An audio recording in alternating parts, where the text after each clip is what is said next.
Jason Hunter, Ward 1, you'd have to be a fool to believe staff over the evidence contained within my written complaint and comments today about SCPPA. Okay, first of all, the only thing they can do work on is facilities. I don't think energy efficiency is a facility, because that's in the definition of projects. So no, they are acting outside of their charter. SCPPA in itself is misappropriating public funds. Now, secondly, the council changed the process to bring into conformity with existing city policies. Okay? So Andy, I don't care whether it's currently in conformity. What I cared about was what was going on in the past. It's been it was changed after the fact to put it in conformity. I mean, that's almost proof in and of itself they were out of conformity with existing city policies. This audit is a whitewash of not current practices, but of the past. Does the council want to aid and abet in the cover-up being attempted by staff? Are you willing to fall on your swords for them, for misappropriation of public funds? Because this will eventually make a referral over to the DA's office. Whether you do it or I do it, I'm somewhat ambivalent. Does the March JPA contract on behalf of Riverside? And we just pay the bills? Do you think you have that power by sitting on the March JPA board to contract on behalf of Riverside? Have you ever tried it? It's asinine on its face. Okay?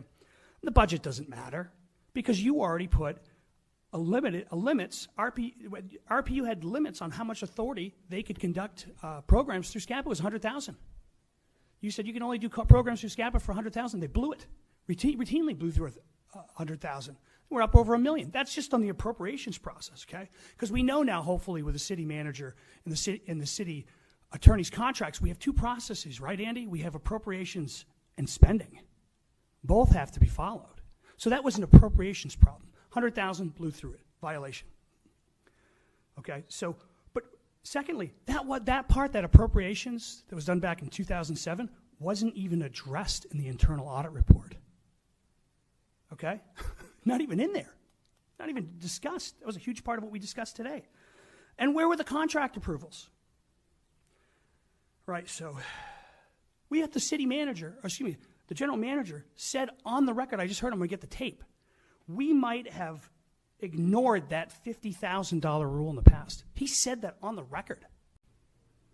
Now, previously, it might have been different, as I said, because as long as the budget was set, we operated within that budget. We ignored, perhaps we might have ignored that $50,000 rule.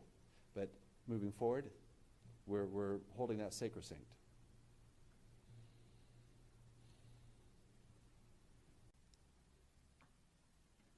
Do you not understand the implication of that? The internal audit report is grossly inadequate.